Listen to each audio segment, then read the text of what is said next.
Welcome, ladies and gentlemen, to another edition of the GN Sports Show here on ABS Radio, TV, and also on Facebook. We'd just like to welcome everyone for joining us tonight.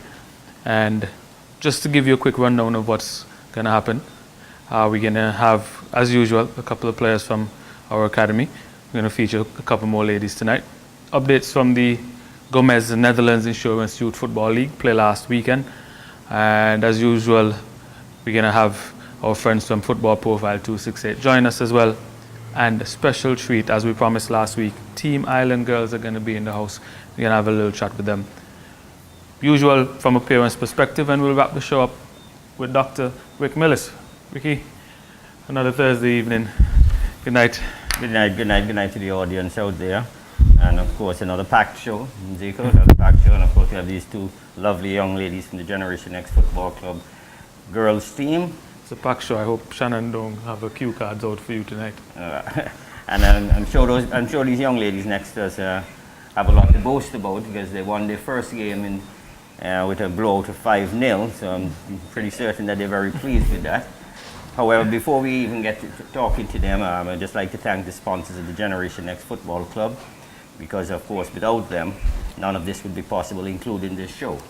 Definitely. So we just like to express our gratitude to all our sponsors. Of course, our platinum sponsor, North Coast Hardware, with 2 locations, one in the Village Walk off of Fries Hill Road and Blue Waters Main Road. So for all your hardware needs, check out North Coast Hardware. We'd like to thank our gold sponsor, Frank Wall Limited, the Candy Man, where you see all those M&M products and other candy sweets.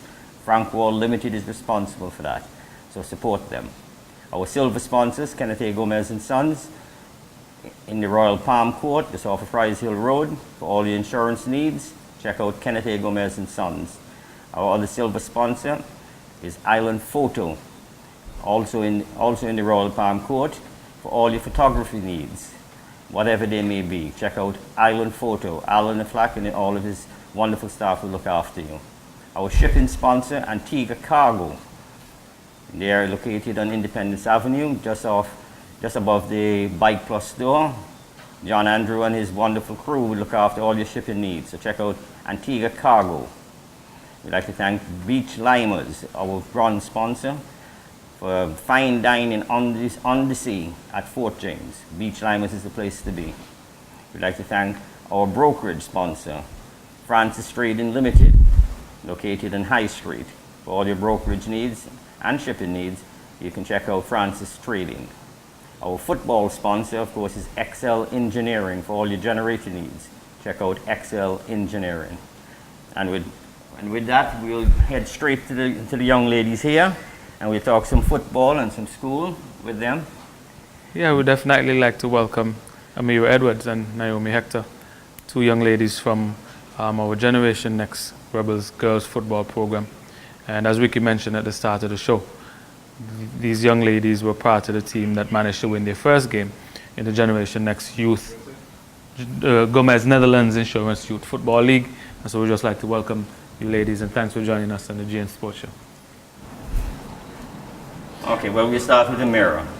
Amira, first of all, what school do you attend? I go to St. Anthony's Secondary. And what class are you in? I'm in 5th form. Do you have a favorite subject? Art. Art? Yeah. Okay, and how about you, Noemie? I go to St. Anthony's Secondary School. And you're in what class? Form 2. Form 2. And do you have a favorite subject? Art. Art too. 2 artists here. I think they planned it. Okay, Noemie, what got you into playing football?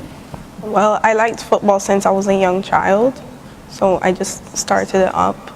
Was it from watching your dad, or I know your brother plays with the Generation X Football Club too? Was it just a passion in you? Yes. Do you watch a lot of football on television? Yes. Okay, we'll come back to that in a second. And Amira, what about you? What got you into playing football? Well, I guess when I was small, I used to kick around the ball with my dad and then also my cousins. So I guess it all started from there. Yes, and both of you must be very proud of your first win in the first match. Of course we are. And you girls really performed well. What do you think of your coach, Ken? He's a good coach. You know, you can be honest, you know, if he's not, you can... He's a good coach. You're not going to get reprimanded for it. What do you think, Amira? He's good.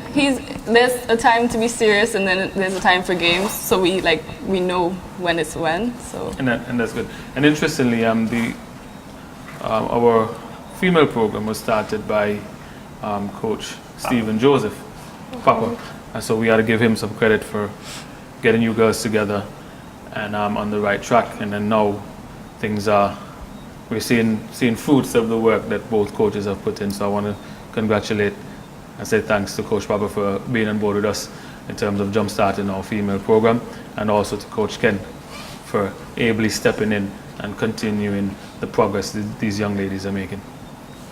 Yes, and Noemie, you said you watch a lot of football and TV. Do you have a favorite team? Yes, Juventus. Juventus, and who's your favorite player? Ronaldo. Ronaldo. Yeah, that seems to be a common thread in Ronaldo and Messi. I'm good as long as she didn't say Liverpool or Tottenham. We're not going to get into that argument. And Kerry has left us. And how about you, Amira? Do you watch a lot of football and TV? Or? occasionally I watch games. Okay, and do you have a favorite team? Manchester United. Oh, no. Okay, and do you have a favorite player? Yeah, Jesse. Jesse, okay. Oh my. We gotta do something about that. I don't mind Juventus too much, but Man U. Well, you know, it's. Well, at least she didn't. They're doing a lot better now. No, well, so at least she didn't say Arsenal, so that's okay. Oh my. At least she didn't say Arsenal, so that's okay. Oh boy, the struggles. So, when and I know it's still premature, but when you leave school, what career path do you have in mind, if you have any in mind? Well, for me, I'm leading towards interior design. Okay. So And how would you know me? Pediatrician. Beautician? Pediatrician, yes. Pediatrician. Pediatrician. Okay, all right. Well, that's two wonderful career paths. And you know, Generation X just facilitated a university ID combine where some 7 young ladies were awarded scholarships. And the names are yet to be released because we're still waiting for them to get their academic qualifications first. I am waiting impatiently. Or not more than me. I want to release those names so bad, but we want to give them a chance to make their applications first and meet their academic requirements. And we will be holding another such combine here, and we're hoping to increase the numbers. Yeah. And I particularly want to see the numbers increase, especially on the girls' side, because there are a lot of opportunities available, not just in football, but in sports generally for young ladies. And so if we can jumpstart that with the football, then I'm all for it. And so are you guys looking forward to that combine in November? yeah. When you can possibly secure, well, more so for you, Amira, secure a scholarship at one of the universities up there, because the university combine is not limited to the coaches that are coming down for their specific university. It's being videotaped thanks to ABS, and they have carried the footage up with them, and they are distributing it throughout their university networks. So whatever they cannot assimilate within their university, they will pass it out and to maybe other universities out there. Involved, yeah. So it's a wide program. So I hope you, one, keep up your academic skills, because your academic skills are very important. Like these 15 scholars that are being offered these scholarships still have to meet the university academic requirements. So we urge you to keep your academics up to a good standard, so that once you are offered the scholarship, you can get in. So you're going to make us that promise? You're going to keep up your academics? Yeah. Yeah. Well, that's fantastic news. They're going to do it, and they made a promise here on national TV. Well, excellent. So we're going to hold them to it. Can't take it back. There's no going back on this one. So we look forward to not only seeing the improvement on the field from you girls, but also ensuring that you stay within those requirements that are necessary to get into that university system. Yeah, just before we get to that, just to give a little teaser here, we have some major news for a new initiative that the Generation X Football Club will be announcing next week, right here on ABS. You gotta stay tuned. You gotta tune in, people. Some major news will be announced next week. Definitely have to join us next week.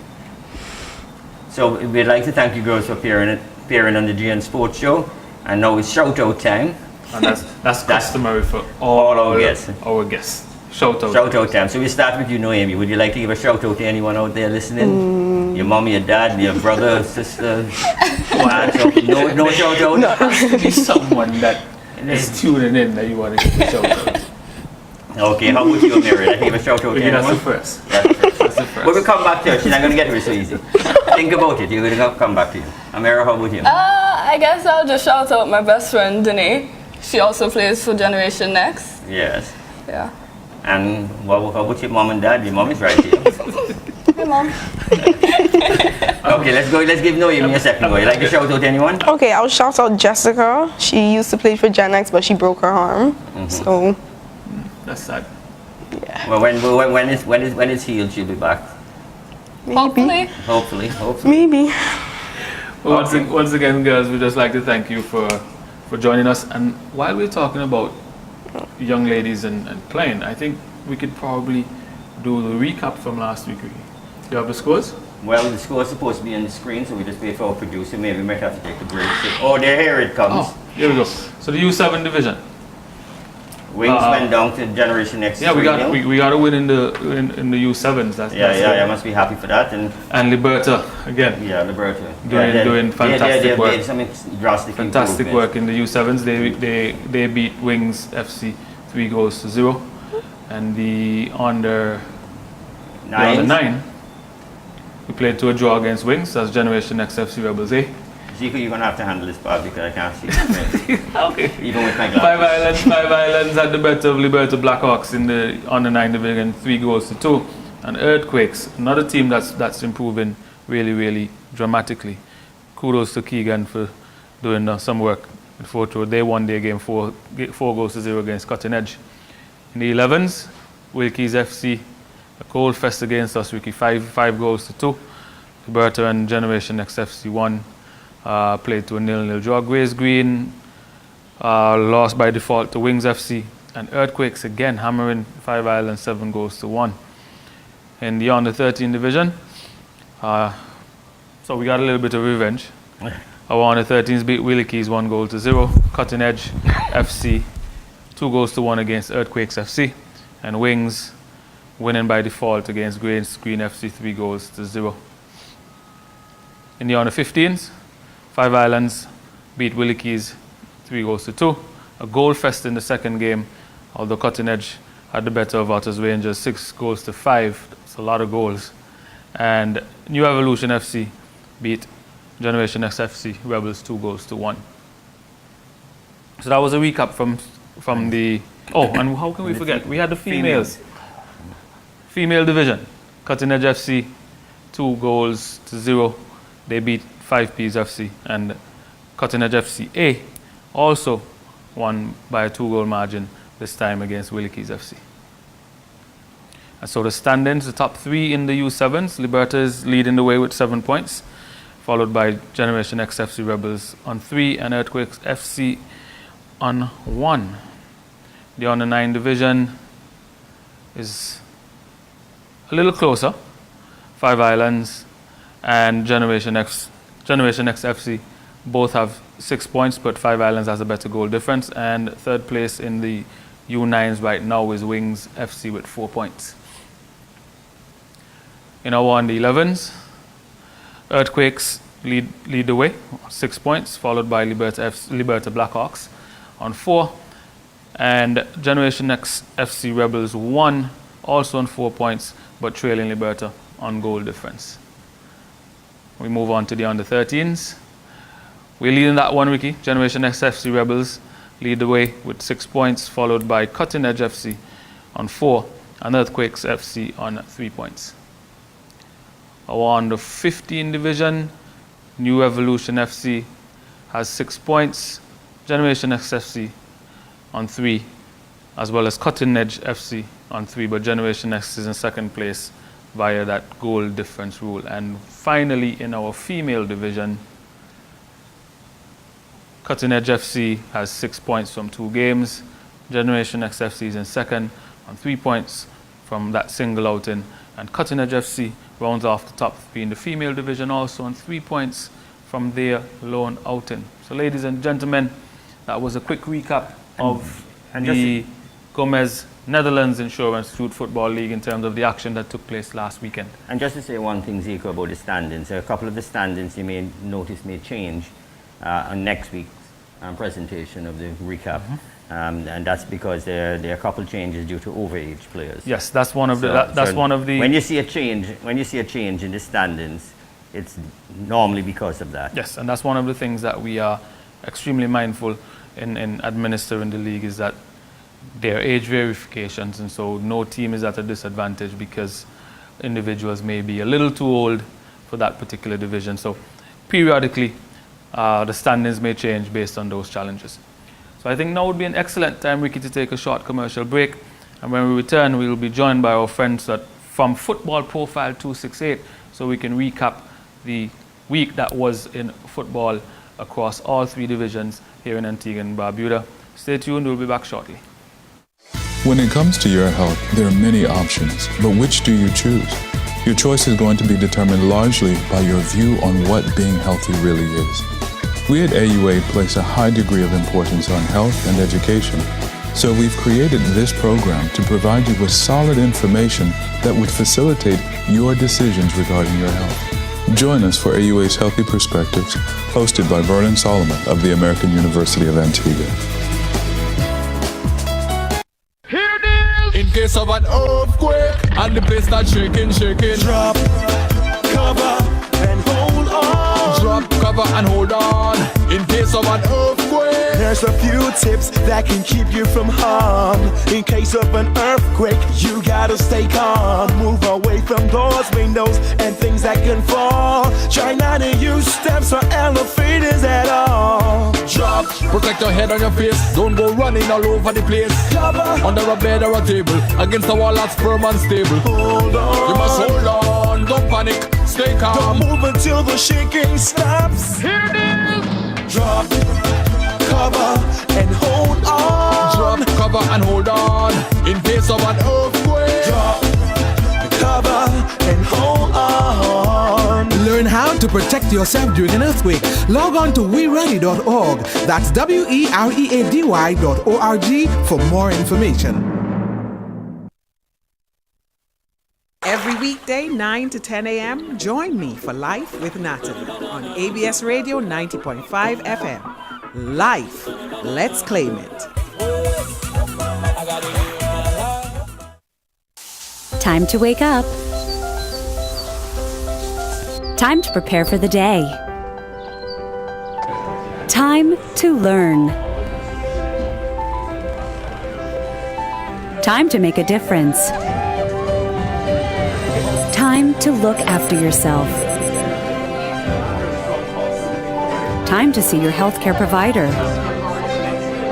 Don't let cervical cancer stop you from unleashing your potential.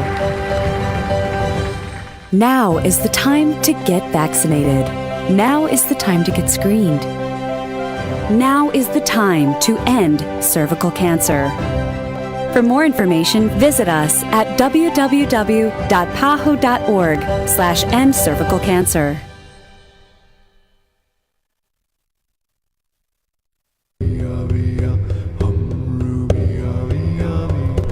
Jumbo where you are, Jumbo where you are, Jumbo where you are, Jumbo where you are, Jumbo where you are, Jumbo where you are, Jumbo where you are, Jumbo where you are, Jumbo where you are, Jumbo where you are, Jumbo where you are, Jumbo where you are, Jumbo where you are, Jumbo where you are, Jumbo where you are, Jumbo where you are,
Make sure you arrive at the right destination each morning. Get on the gospel train with Lance and Kenneth. Great music and inspiration and lots of positive energy. Tune in every weekday morning from 5 to 6 a.m. only on ABS Radio and TV, The Gospel Train.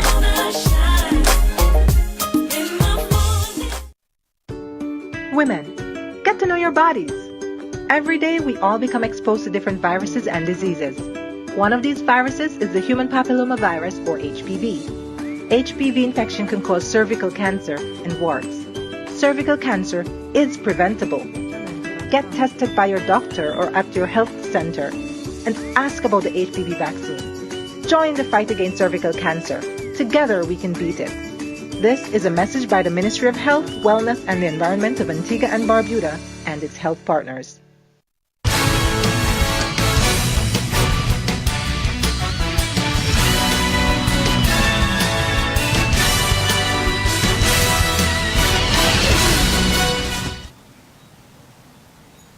And we're back, ladies and gentlemen.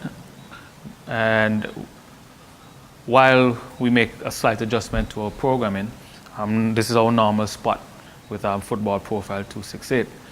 We got to just make a slight adjustment, and we can have a quick talk. Ricky, one of the things we were speaking about off camera is just to piggyback some of the information that we gave the young ladies.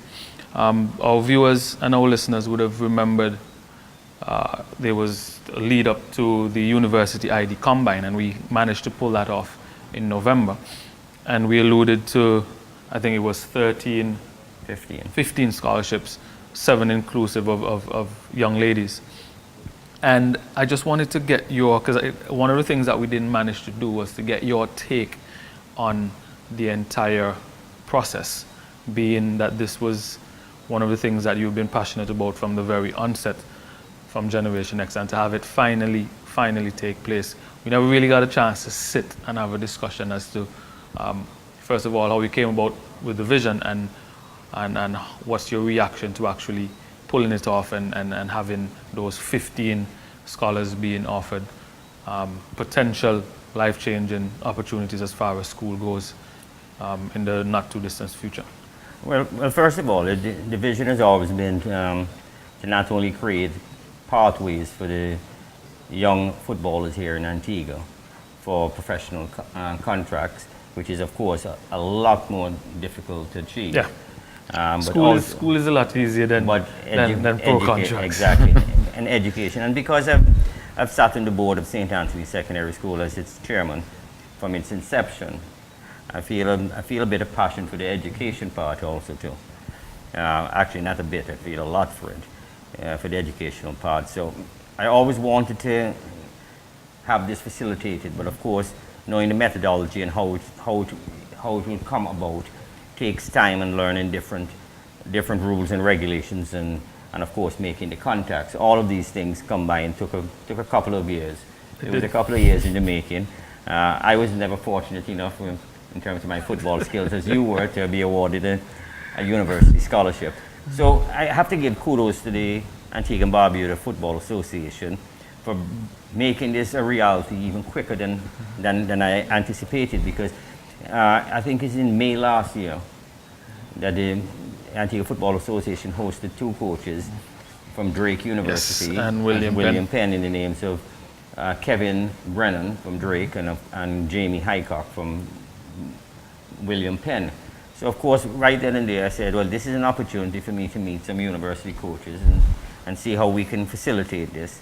So of course, I jumped in it, and I went up at a training session they were putting on, as I said, once again hosted by the ABFA, and I met them, and then I made a promise to them. I said, look, we want you back here to offer scholarships to our island's young footballers. How can we make that a reality? And of course, we went through the whole discussion as to how it's possible, and that of course came with a cost. So we said, oh, how are we going to achieve that? So everything is there's a cost attached to it. Yeah, there is a definite cost attached. So then we had a back and forth after, while they were here, and then after they left, we kept in communication. And then behind the scenes, then I started working on, of course, getting the the necessary sponsorships in place. And we'd like to thank, of course, the Kevinia Foundation, who came on board almost immediately as they got the request. And that in itself helped to do it. Now, all of that said and done, while I was having the discussions with the two coaches, I said, I want the maximum from Antigua, so I'm looking for 10 scholarships. We ended up getting 15, but I asked for 10. And all of them were offered 50% scholarship. So I said, well, I want 100% for the young people here. So I approached Morris Merchant from the Prime Minister's Fund, and he readily agreed to fund the other 50%. Now, as I said earlier when we were having a discussion with the young ladies from Generation X Football Club, as we were saying earlier then, it is a tax to get it, but I want our kids to be able to have 100%. And then it was a reality. And I'm so anxious to release the names, Diego.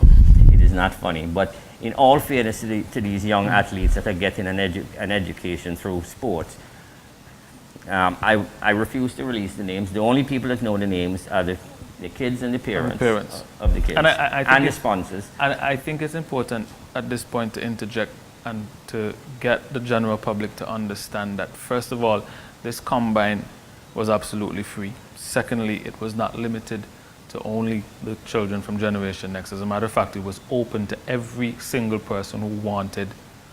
Well, I shouldn't say it was completely free. Yeah, I stand corrected. There was a minimal cost, but it was not exclusive of anyone.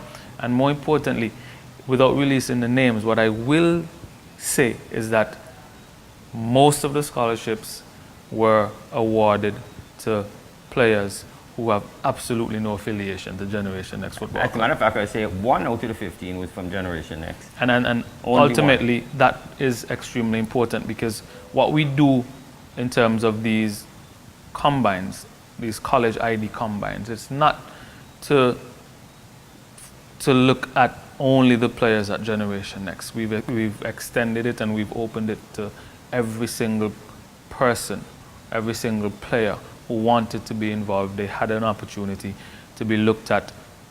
And the other thing is that the coaches at Generation Next had absolutely nothing to do with the training sessions or even the selection process. And so that was important, so we could ensure transparency and we could ensure that we're not the ones making the decisions, but the coaches were. Yeah, I'm so happy that one of the players that got selected, a male player, said that we're not mentioning the names until we know all have met the academic requirements. He walked 2 miles to bring his registration form into my office. Walked for 2 miles? For 2 miles, just before this opportunity. And I was overwhelmed and happy when I found out that he got a scholarship. That in itself, that particular individual made my day when he got the scholarship. 2 miles, walked. And that shows that our youngsters not only have the talent, but they have the desire to try to further their education and try to make things better, not only for themselves, for their family. And that's what we're trying to do. And hopefully it's something that I think would go a long way once we can get it to be held on an annual basis, and more importantly, try to get additional coaches here, because the more coaches we have here, the more opportunities our youngsters have. I was fortunate enough to have had athletic scholarships offered, and I understand how difficult it is to get those scholarships, and I found myself in a very favorable situation.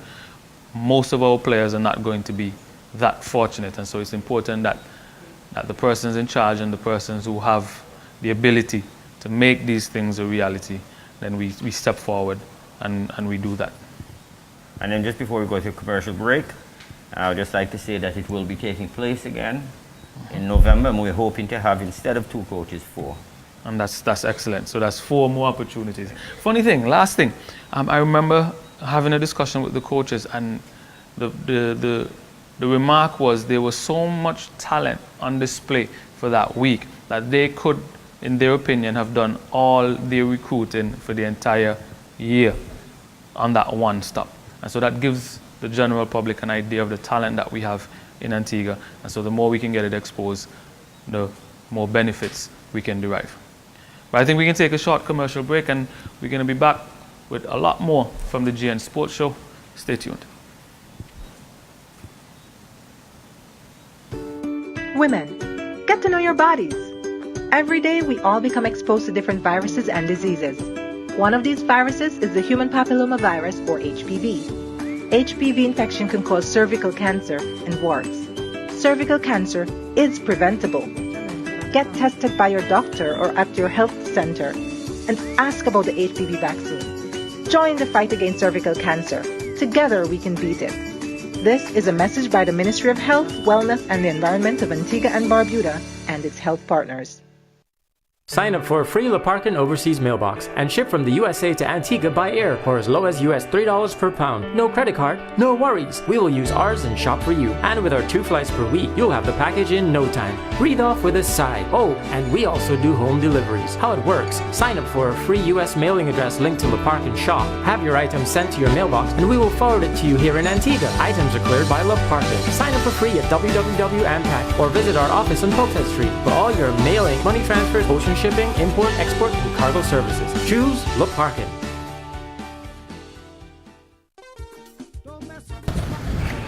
Daddy, why can't we use the regular containers and instead of the recycling bags, why can't we use plastic bags?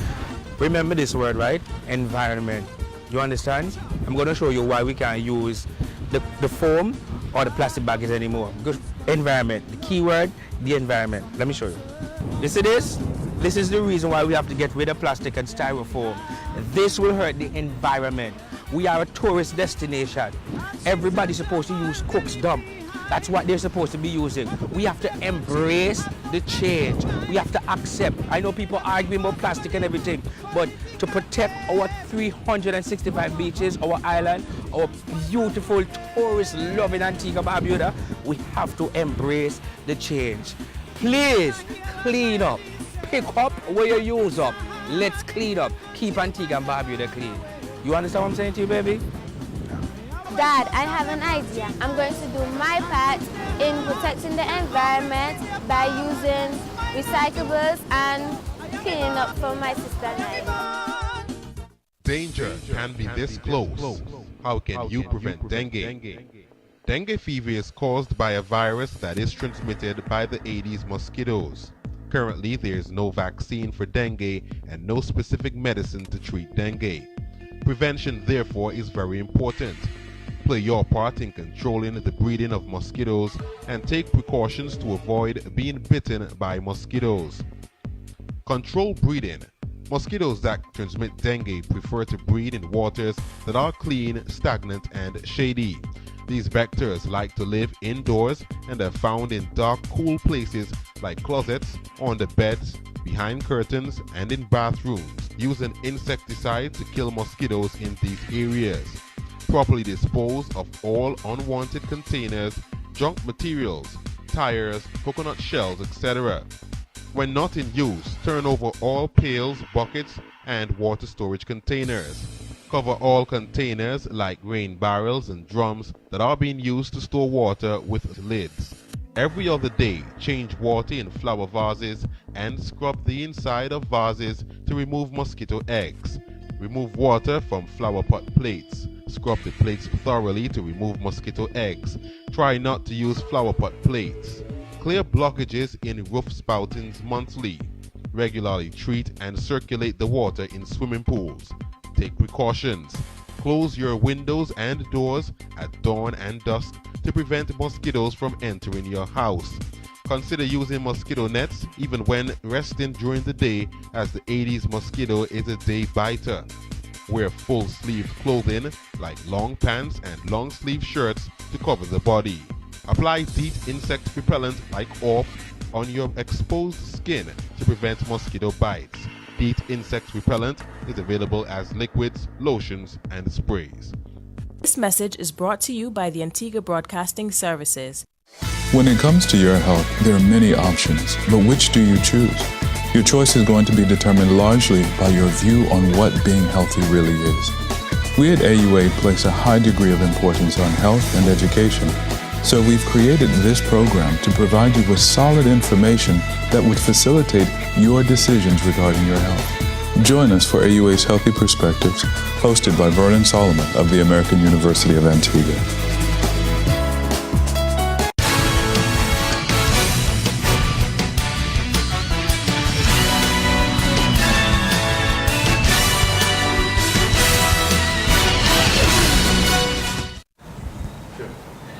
And we're back, ladies and gentlemen, with more from the GN Sports Show. And as we promised last week, we have a surprise in store for our viewing and listening audience. Team Island Girls are joining us in the studio. First of all, I'd like to say good night to my co-host, well, one of my co-hosts, Mr. Alistair Savory. Hi, good night, everyone. And more importantly, the cameras can definitely be off of us and focus on amazing young ladies. Tremendous achievement. I want to say congratulations. I'm pretty sure you've heard it like a million times, but hey, if you don't hear it a million more times, I don't think it would be enough. I want to say congratulations to you girls and welcome, and thank you for joining us on the GN Sports Show. Thank you for having us. Thank you for having us. Yeah, well, I've already interviewed them once already. I'm going to interview them again, obviously, with you. And I've moved on from calling them Island Girls. They're actually Island Women, because these women have done an exceptional job. So on that cheerful note, we're going to fly right in at the deep end. We got a bit of time. We have time. We Okay. have some time. All right. Well, I mean, I'm going to run through some questions. Some I've asked them before, and we're going to, fly straight into them. As Zico said, welcome to the show. And straight in, we're going to talk a little bit about, obviously, your trip. The trip to England. Cold weather, you were up there for exactly, what was it, 2-3 weeks? A month. A month. And yeah, there was a certain amount of training, obviously, on the rivers, where you had, massive tidal movements compared to what we have here, because I know there they'll move up to 10 feet, 3 meters easily between the ebb and flow of the tide. So tell us a little bit about your time in England, some of the experiences you had with the brush-up courses, your training and so on. So yeah, England was very different for us. It was my first time, but they've all been before. It was freezing cold, very bleaky. Rainy, but it kind of helped us to prepare for the chilly nights on the Atlantic. So we did, as soon as the day one we got in, we walked about 45 minutes to the boat builders, Vanok Adventure, started unpacking the boat and checking out the electrical systems, all the new equipment that they had installed on the boat from day one. And we were trying to get on the water the first 2 weeks, but that did not permit in the first 2 weeks. But when we finally got the okay, the river crouch was an obstacle course. So we actually tried the foot steering for the first time when we got on the river crouch. Tried to get some seals to come nearby, but Sam would not stay quiet because she's afraid of the seals. But yeah, so that was a really good time for us in terms of learning what was new on the boats, making sure we understood what needed to happen if we had any questions. Right. We had the electrician. The foot steering in particular was a new addition to all of the boats this year. I mean, how did that perform reliability-wise? Because quite honestly, it's such a challenge. A lot of teams have struggled with, mechanical reliability and so on. And how did the foot steering work out for you guys? We tried to use it when our autopilot failed on the Atlantic.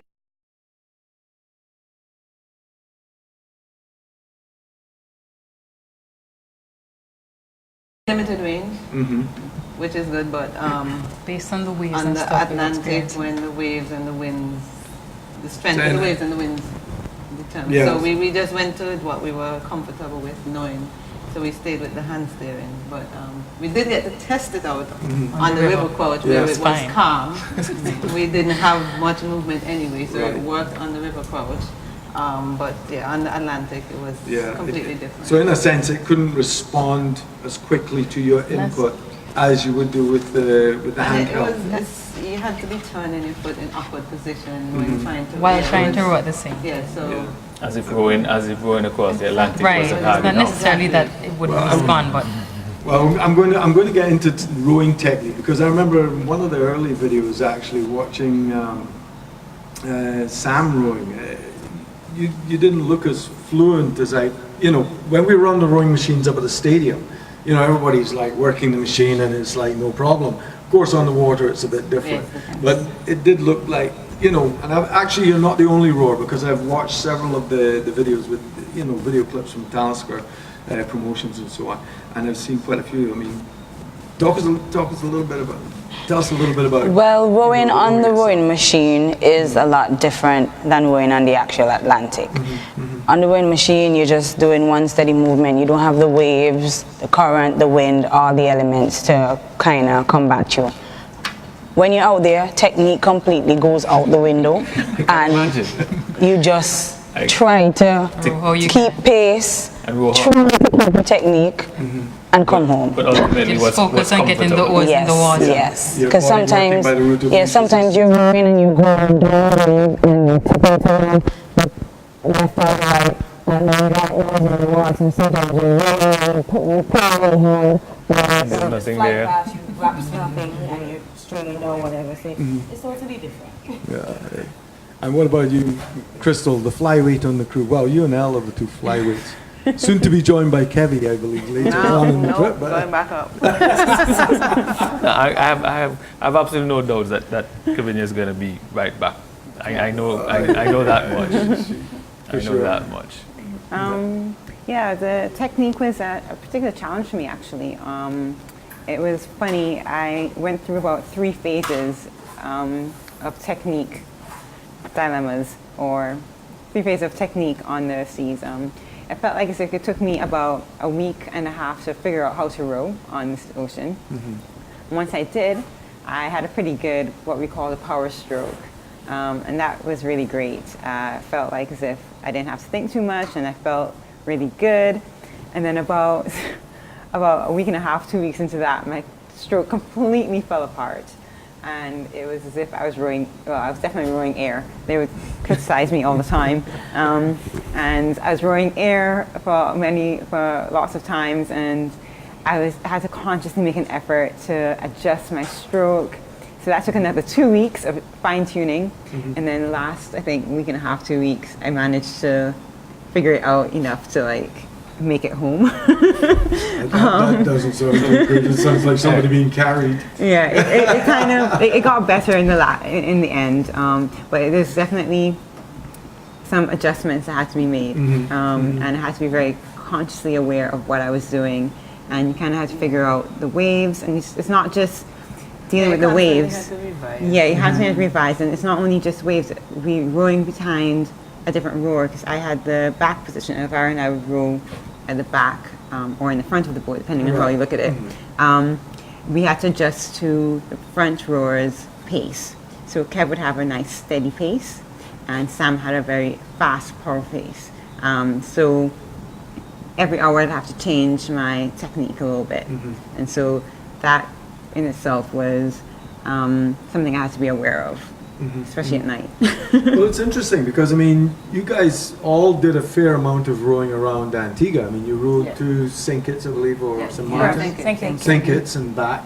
And I mean, that tells me that, well, I mean, I know a little bit from experience myself. That's a lot more than I would do. St. Kitts and back. We got towed back. We didn't go back. No, because rowing back against the weather. So but it's, I mean, it's even particularly hard. But what I wanted to particularly add, there's quite a difference between rowing between there and St. Kitts and then rowing in the Eastern Atlantic. You know, I think we have generally shallower water, because Antigua is in point of fact on a shelf, so it's generally shallower water. But once you're out in the proper deep blue, it's a bit different. Proper deep blue. Yeah. But funny thing is, when Ricky sent me the lineup for our show, and I saw you guys definitely confirmed the sociologist in me. Because I listened to some of the interviews, and I get the questions, of the experiences, and all of that. Funny thing is, I started thinking about a completely different line of questioning. Well, and the first one that jumped out at me, why? Because I want to get into the psyche of the whole adventure. So the very first question is, what would have motivated each of you to come up? Okay, so you're going to wake up and say, you know what, I'm going to try to find 3 other women who are willing to row across the Atlantic. Well, of course, a spirit of adventure by nature would be something that we all had in common to begin with, even before this challenge came about. And for me, I didn't even consider doing this like any point in time.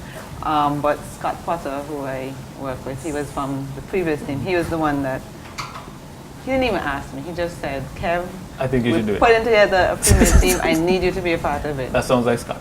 And I'm like, okay. But I just, I had to just test it out because I'm not an ocean person. Yeah, actually remember Kev at the beginning because we were right at the very start. From the start. And the first meeting, Kev was kind of like, I'm just getting information. Yeah, it's just information, which is really funny that she's ended up being the captain now. But it's kind of, I'm just here for information. And she would say that for weeks on end. Weeks into it, she was still there for information. Yeah, she was like, just get information. So every meeting there was a little bit more information. Exactly, I had to have peace of mind. I'm not a strong swimmer. So I'm curious, with all those weeks leading up with bits and pieces of information, when did you finally decide, you know what, okay, this is what I'm going to do? All the other ladies decided that you were going to do it? No, well, when we actually went out on the water, because like I said, I'm not an ocean person. I'm not a strong swimmer. I've started swimming with Carl a million times. Don't like fish touching me and things like that. So that was my first concern. So I had to have all my concerns addressed first. And I've never rowed before. Don't know how I would tolerate being in a little tiny boat with waves. So I needed to make sure I can actually tolerate the waves on the boat, and if I got seasick, how I would respond. So it was more of, let me see if it's something I can actually do comfortably and well, because if I can't do it well, I don't want to do it. So when I decided, it was after we actually went out on the boat in the water, and we went from English Harbour to Jolly Harbour in rough waters. I got nauseous the first time because that was the roughest waters. Got nauseous, but didn't throw up. I didn't die. Thank goodness. Exactly. I bet Elvira asked you that question. Did you die? Did you die? So after I realized, okay, yeah, it's something that I could handle. I'm like, and then it's for a great cause, charity and country. So I'm like, why not? That was really how I got involved. So that sense of adventure for Elle? Okay. For me, everybody knows both Kevin and myself. Wherever she goes, I go. Sometimes she signs me up for stuff without even my knowledge or my approval. That's interesting. But when this one came around and all our friends asked, I was like, that's a negative. That's not happening. But somehow it did. It did. I went, and as she said, we realized that we could do this, and I became more passionate about the training and everything that surrounded as a charity, country, putting Antigua on the map, the records that we wanted to break in terms of being the first of the black people and women and that sort of stuff. I felt more passionate about it. Wanted to be able to prove that women could get together and cross any hurdle, any barriers that come across our way. So I did it. Sam. First, Sam. I have wanted to, well, I've crossed the ocean already, but sailing. Actually was going to sail solo, but the boat was very small. Now in my mind, that boat was a little bit bigger than the one I went on. Yeah. So when the first set of guys actually came in, I was trying to find information because I actually wanted to start a female team before, and then couldn't get any solid information on it. It's the first time you're hearing about this in Antigua. And then when I heard about the call for a female team, quickly threw my hat in, and yeah, been go from since then. As they said, a spirit of adventure has always lived inside of me, always doing crazy stuff on the sea. And coupled with doing it for country and charity, what better cause to do it for than this? Well, I know Christal. I've known Christal for quite a number of years, and yeah, she's not short of adventure. No, I'm seeking not. adventure. No. Yeah, I think what sparked the interest in such a role like this or a challenge like this was a few years ago there was an expedition from Martinique in a dugout canoe.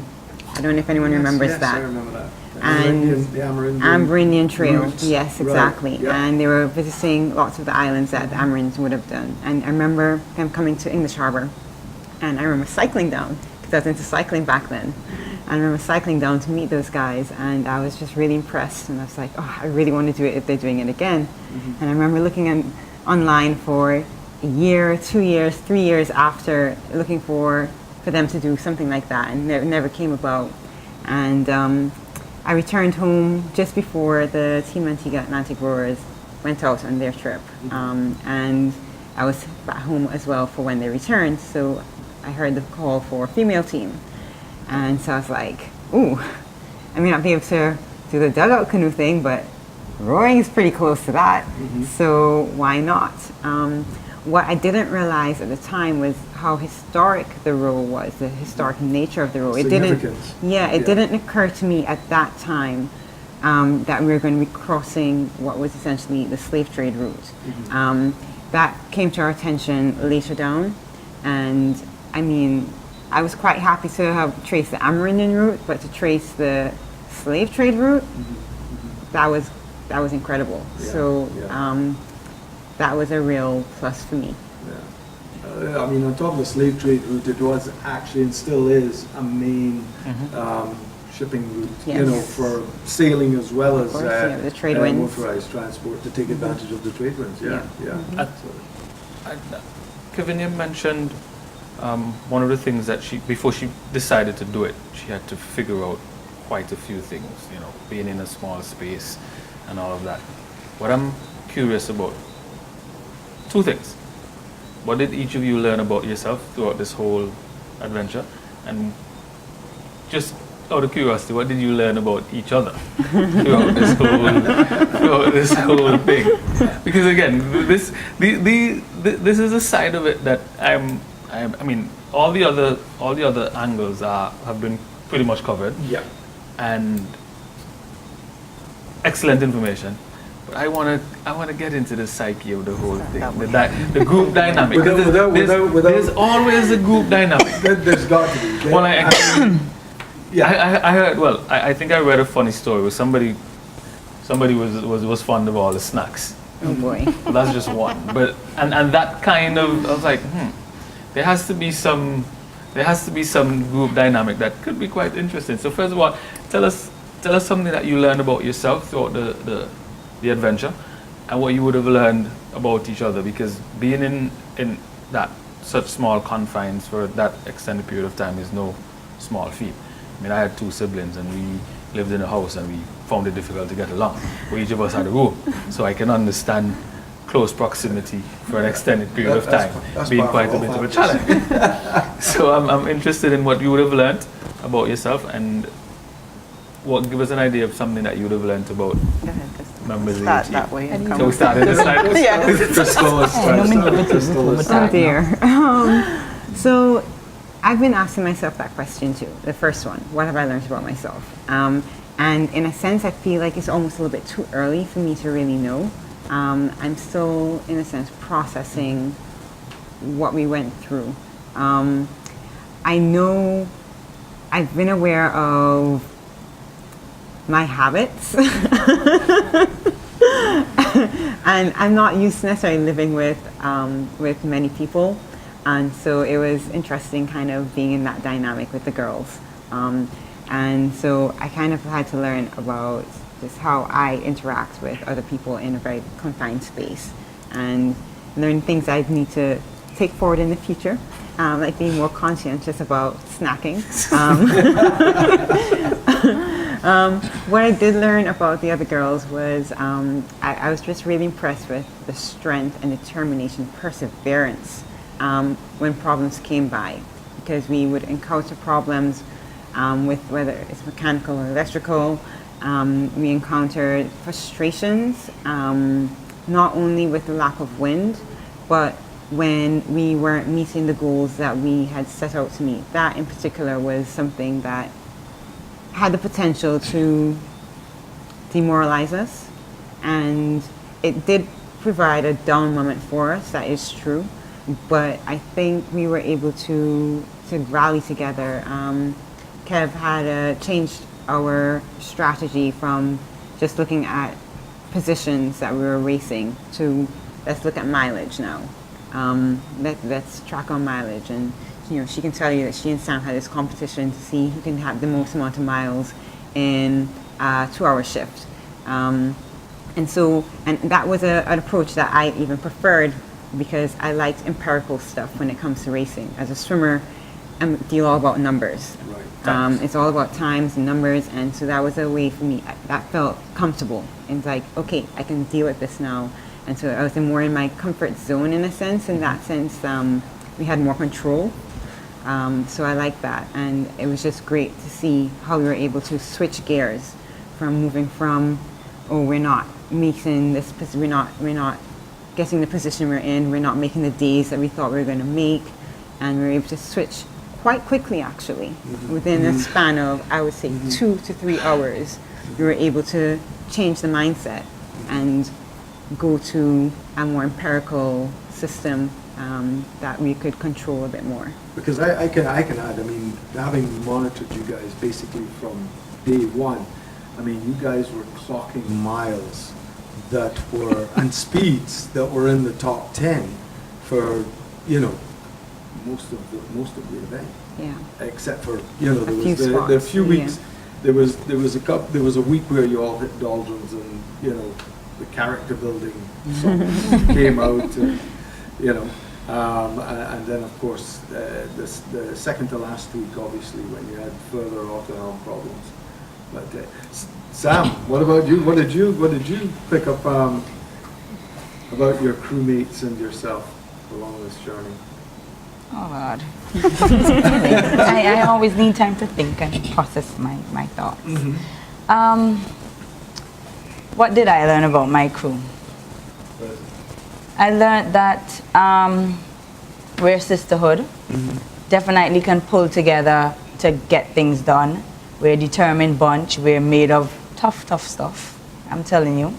We had a lot of down moments as well as happy moments out there, but during the hard times is when you really find out what you're made of, and everybody really worked hard to get the problems that we had solved. And that's what I like about, if I'm going to be in a team, I want to be in a team that everybody's pulling their weight, and these ladies really did pull their weight. What I learned about me, I'm still working on me. I'm still working on me. That's fine. Christal has made me a little bit more positive. Kev has made me a little bit more patient, as well as Elvira. So everybody, yes.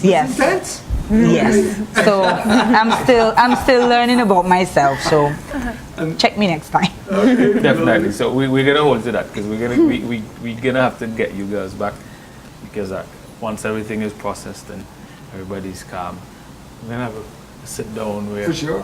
We can talk. Well, we've done two. You want to do the other two? No. I'm just taking some up on an offer. Why say no? Without a doubt. I would love to have them back on more than one occasion. More than one occasion for sure. Progress reports. Yes, we call them progress reports. For me, just like the girls, I'm still processing everything.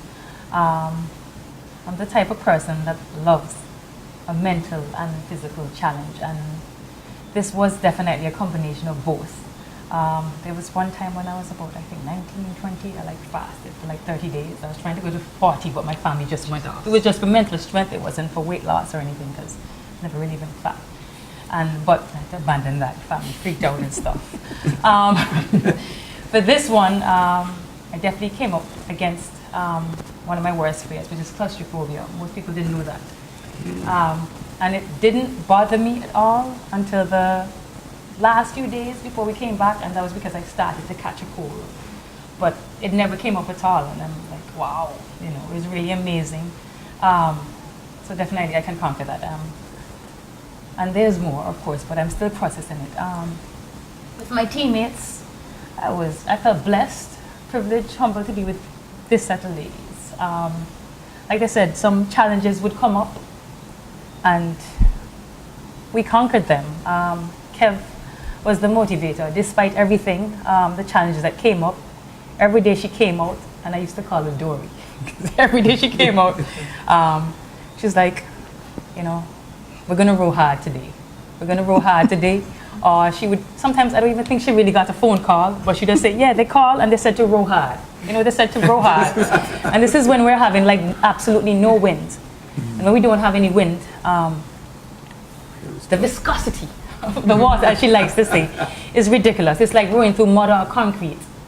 So that's when your hands really get blistered, you're pulling hard. Sometimes we felt nerve damage and that type of stuff. It was really, really rough. Just rowing ridiculously hard every day, and every time Atlantic campaigns, or Eli would call, they'd be like, well, you're supposed to get some wind tomorrow, like 5 to 10 knots or 15, and coming from this direction.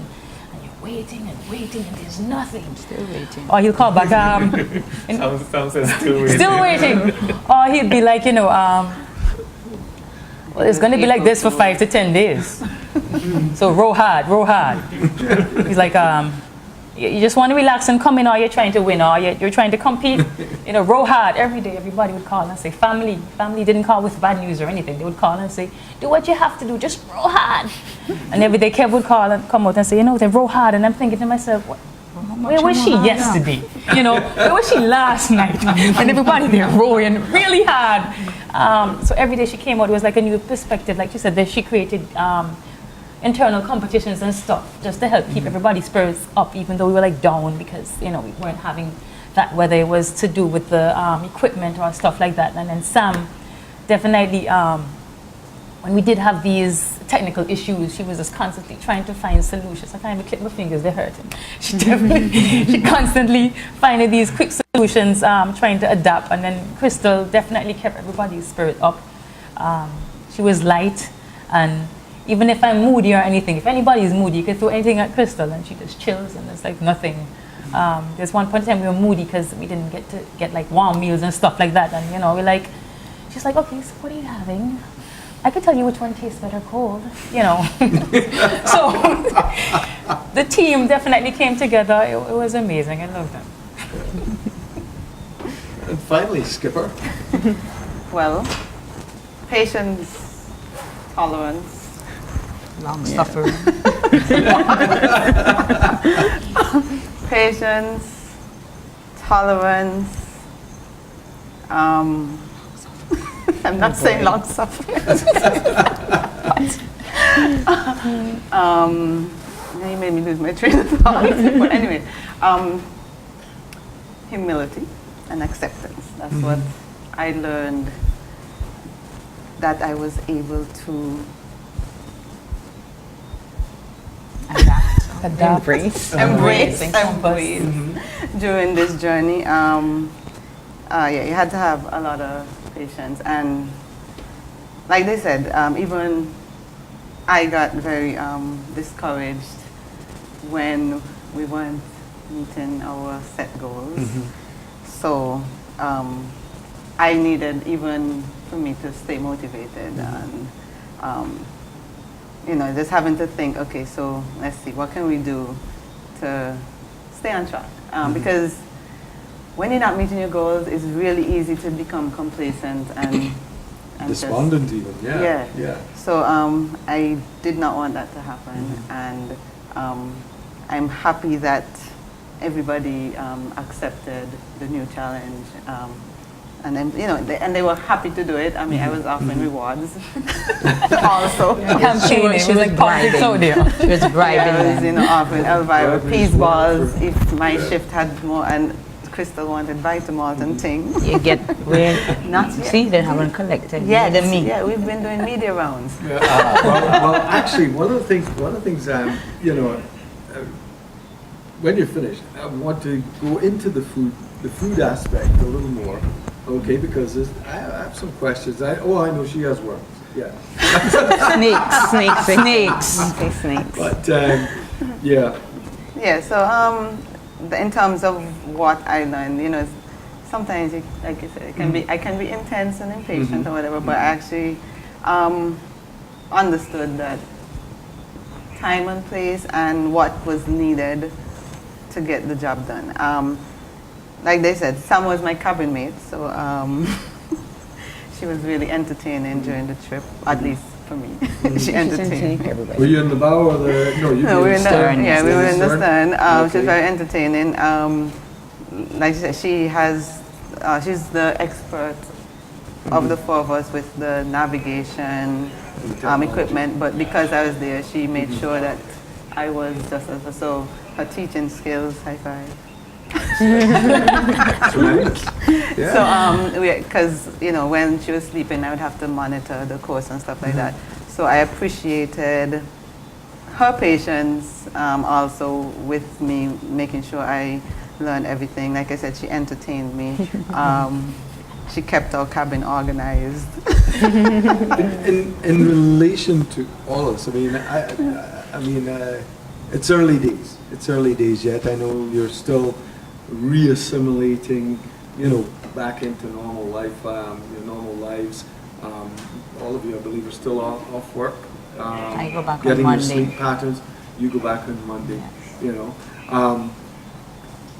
I'm intrigued because I'll be honest. I'm very interested in the challenge. I'm very, very interested in the challenge. And there's things that a lot of people don't fully understand. I mean, there's 2-hour shifts. Oh yeah, you just come out and jump on.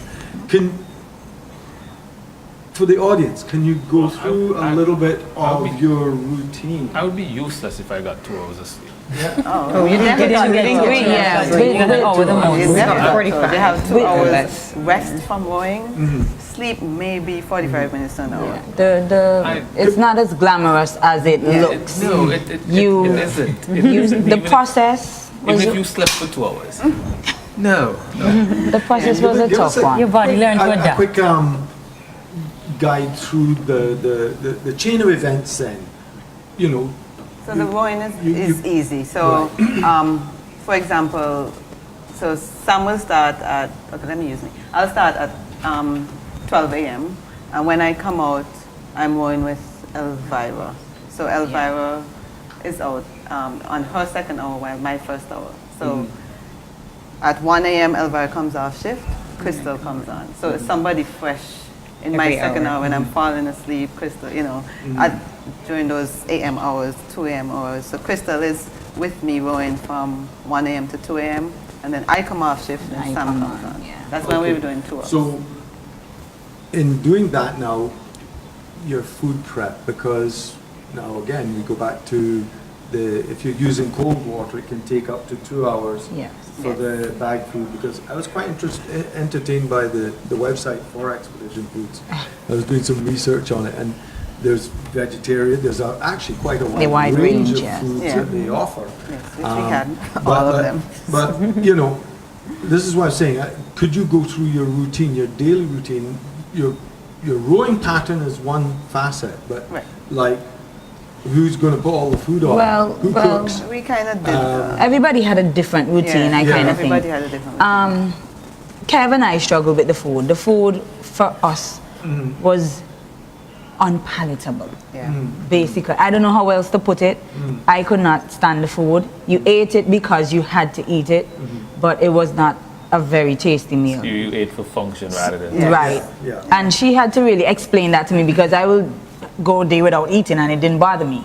And then I could see that my performance dropped, and then she explained to me, you have to eat da-da-da-da-da. And in my mind, I thought I was okay, but yeah. So for my routine, I would have like a shake in the morning, and that's on the when I come off my... Well, no, I think he wants a 2-hour shift routine, right? Yeah, A 2-hour shift? So for example, so you come out, right come after you out or come come off, off? you come off. What happens after you come off? You come on, you clip on safety harnesses. No, we're always on. We always on right. safety harness. So Yeah. it moves with you back and forth. Okay, on the so boat. I'll tell you my routine. In and out the cabin. The day routine is different to the night routine because we choose, at least us, we choose not to eat at night, so we can try and maximize some sort of sleep time. But during the day, so when I get off shift, usually I need to use the bucket. So from rowing, bucket duty. From bucket, I would go to eating. And like she said, for eating for me and Sam would be, for Sam and I would be either a protein shake or a wet ration, which is the ready to eat, which I'll get you. Yeah. The dehydrated stuff was really, we struggled with that. So for us, when we came off shift, it was either a protein shake or a wet ration or sometimes a snack, like a chocolate bar before they finished, a chocolate bar or dehydrated mango. Right. So, and then after that, you went in your cabin, cleaned yourself, and then tried to sleep. So that's what I'm saying. The rest. So sleep is like 45 minutes. The rest was missing a few letters. You had that teeth. With no bucket, eat, clean, then try to sleep. And like she said, we're in the cabin with the bright charts and the loud autopilot just buzzing. Zzz, zzz. The waves slapping on the back of the boat. Really difficult to fall asleep in our cabin. So that was basically our routine. Christal and Elvira, they had a completely different routine because they ate everything.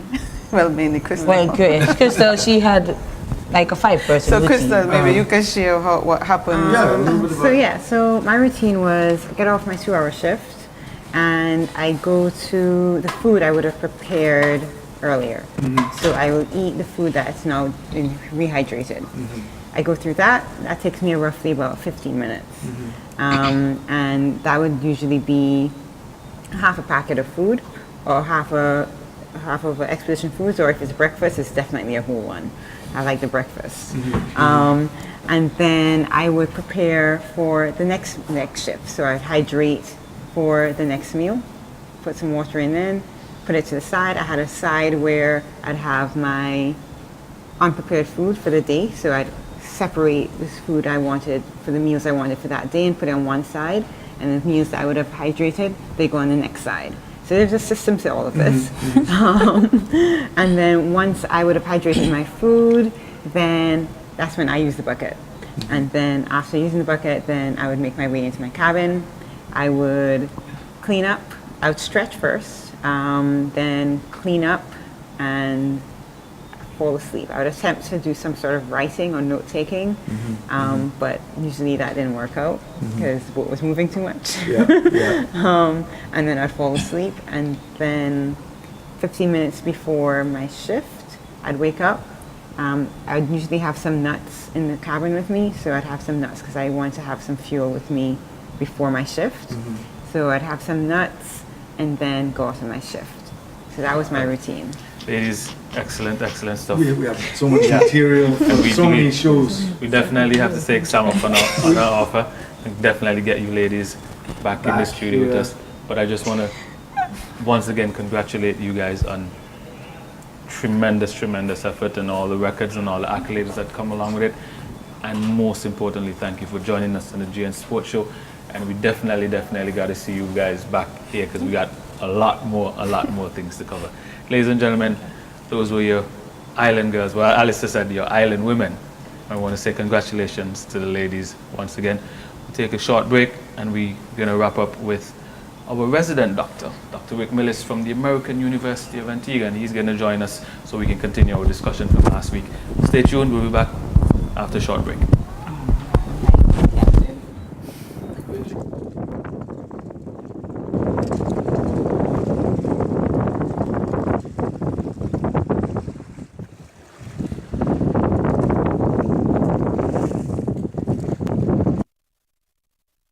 When it comes to your health, there are many options, but which do you choose? Your choice is going to be determined largely by your view on what being healthy really is. We at AUA place a high degree of importance on health and education.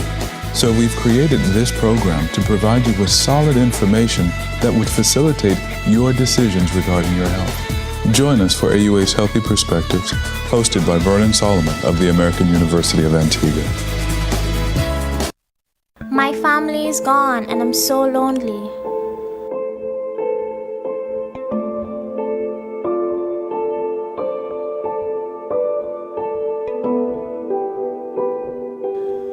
I'm polluted and the gardens are thirsty.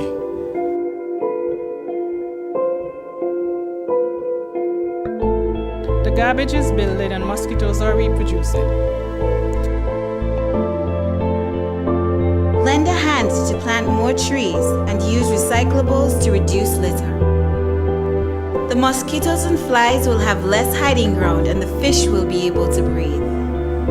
Love Antigua, protect the environment. A collaborative message from JCI Antigua, the Antigua and Barbuda Red Cross, and Rotaract Antigua.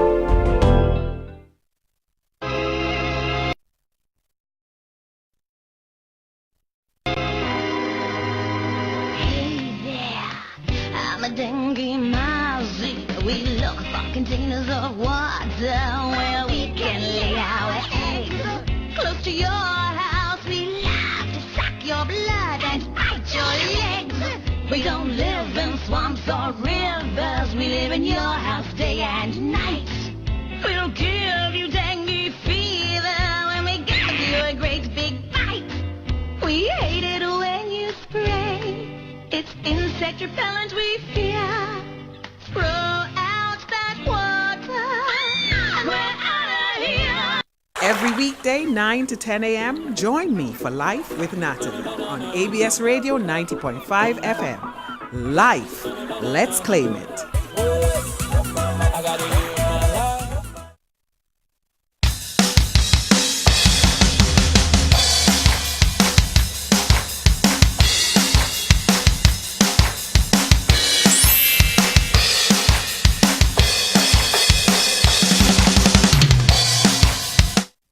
Make sure you arrive at the right destination each morning. Get on the gospel train with Lance and Kenneth.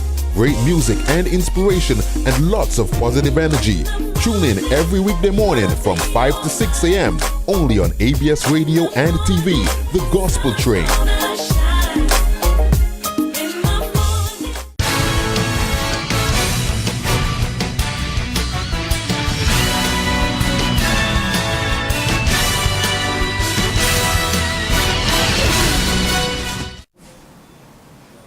Welcome back again to the GN Sports Show, ladies and gentlemen, and we are joined, as usual, our resident doctor, Dr. Rick Millis of the American University of Antigua, and we're going to continue our discussion, which is centered around training. And I think we wrapped up last week with our 1 rep max, and that's where we're going to continue our discussion. Dr. Millis, it's always a pleasure having you here on the GN Sports Show. Well, I don't know how easy it's going to be to follow the ladies, who are real celebrities.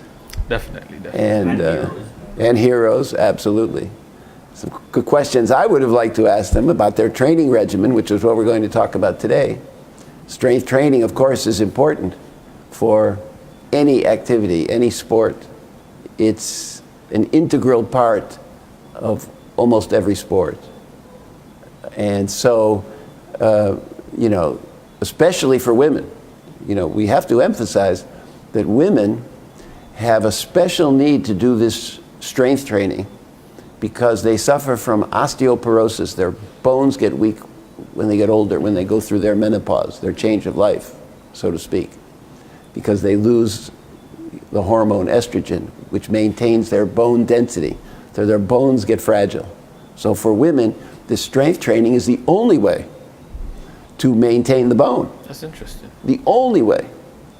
And if they don't start when they're young, they don't accumulate enough calcium to make those bones hard to resist this osteoporosis that virtually every woman has because of their loss of their reproductive hormone estrogen when they're older. And that's interesting because it's a move away from what is sometimes traditionally accepted in terms of the role of women. Yes. Yes, and even looking at a woman with more muscle is now becoming cool and really acceptable, right?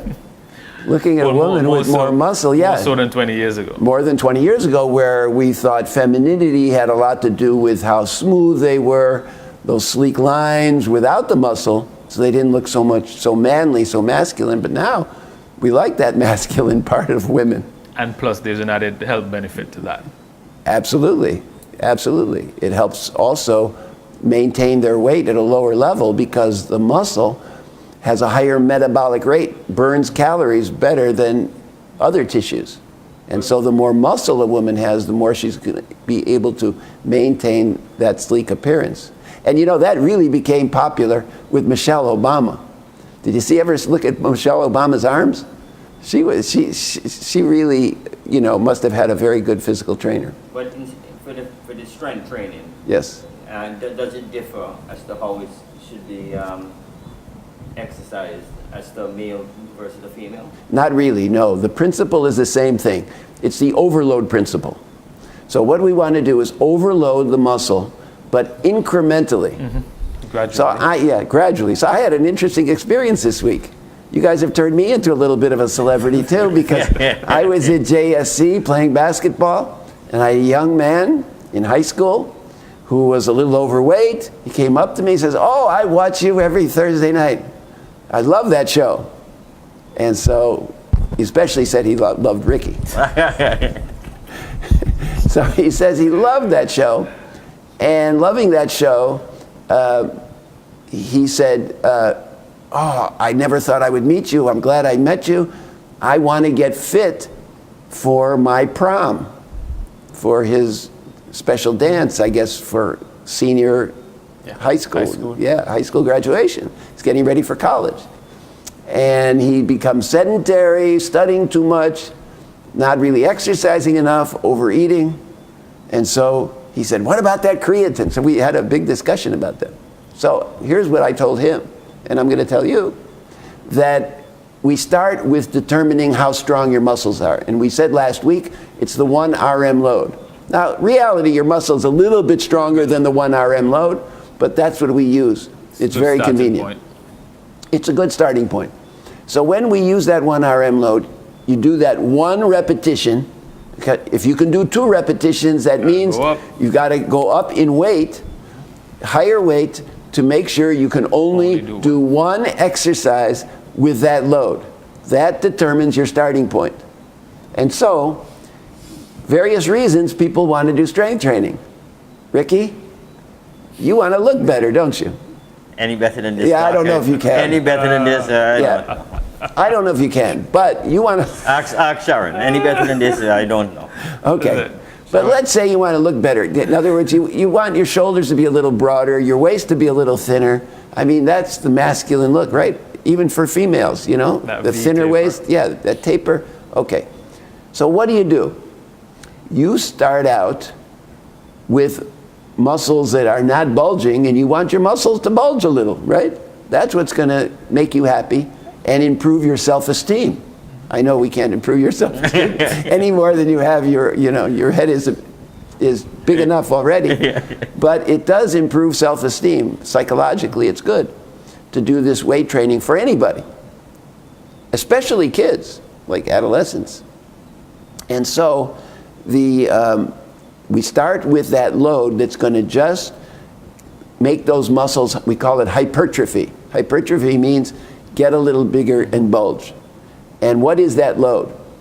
That load is about 75% of the 1 RM load. Okay? But do you want to start with 75%? No, it's a little bit too heavy.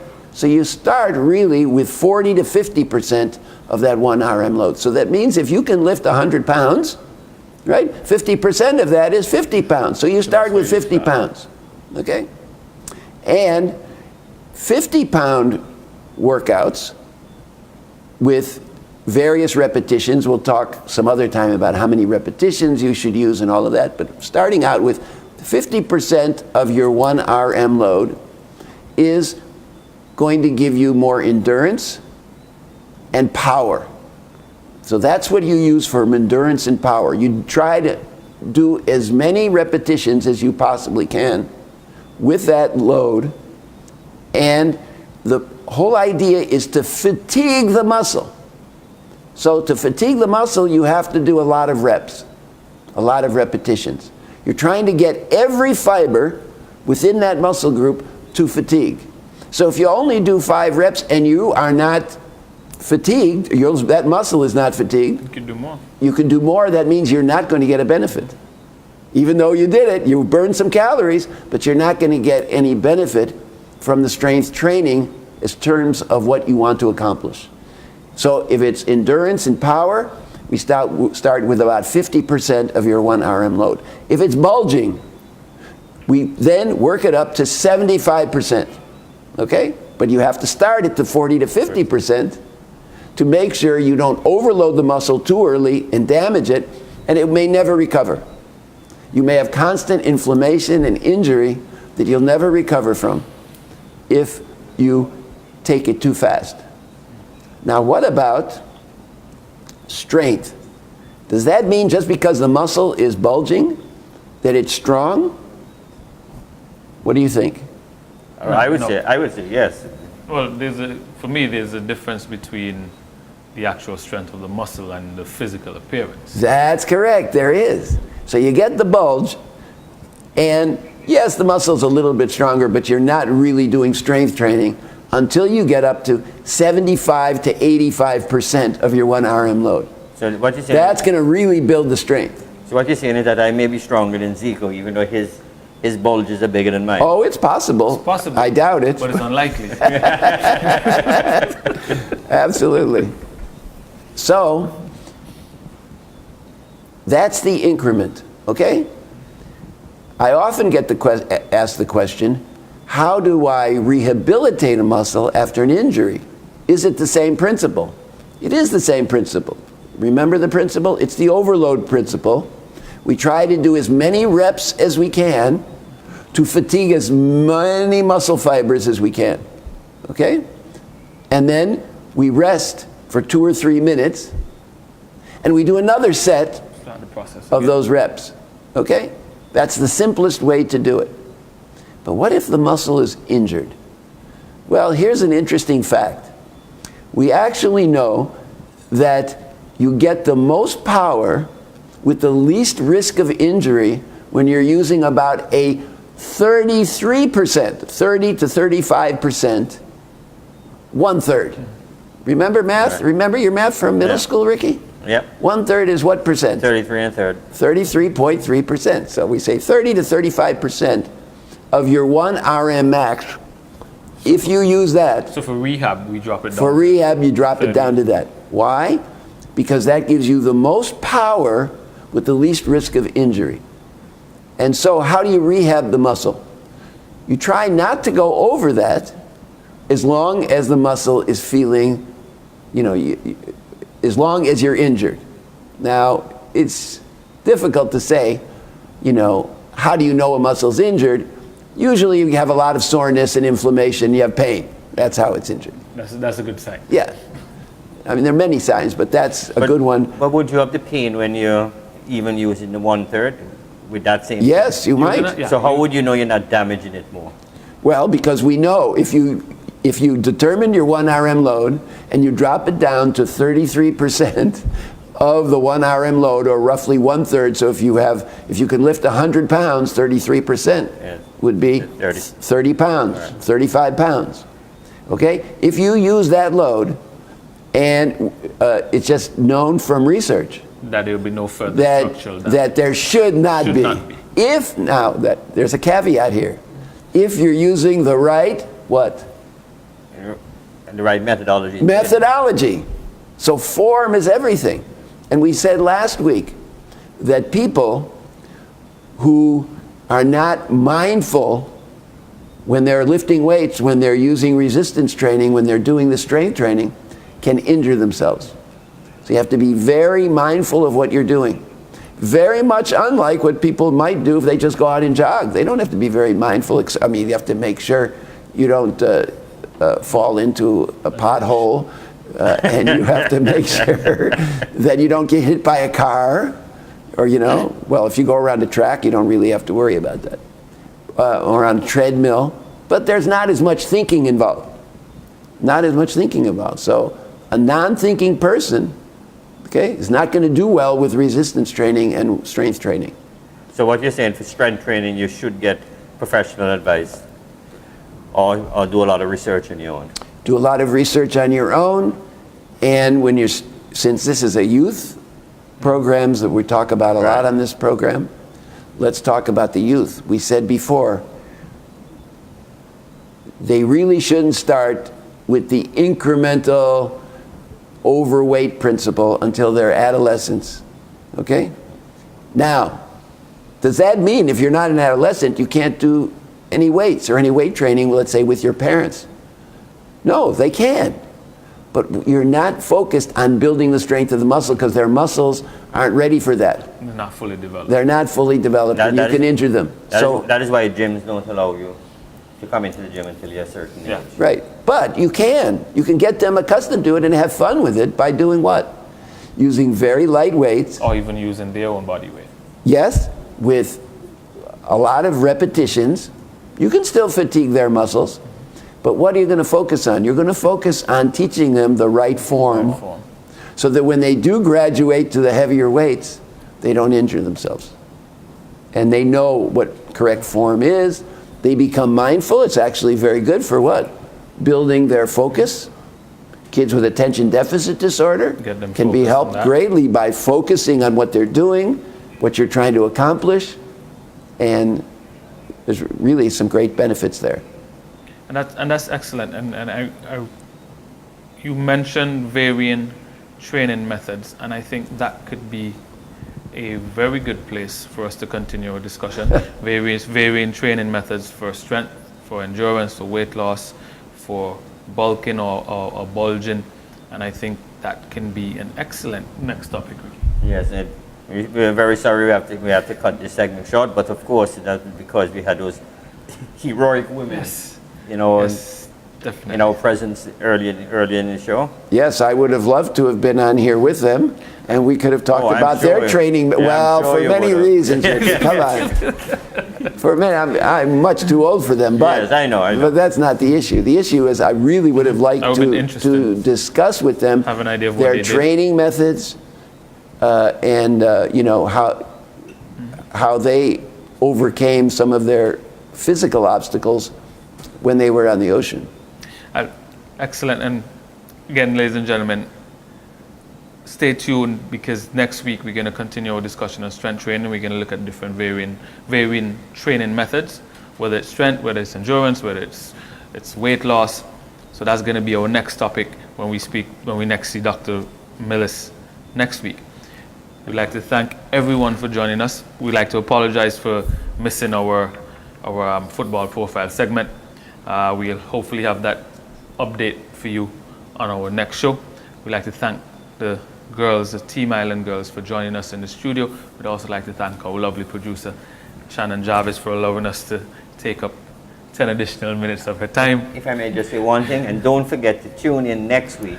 Big announcement. We'll have a major announcement. Big announcement. So, ladies and gentlemen, we'd like to thank you for joining us here on ABS TV, radio, and on Facebook for another edition of the Generation Next Sports Show. Thank you once again for joining us. Have a good night, and we'll see you next week.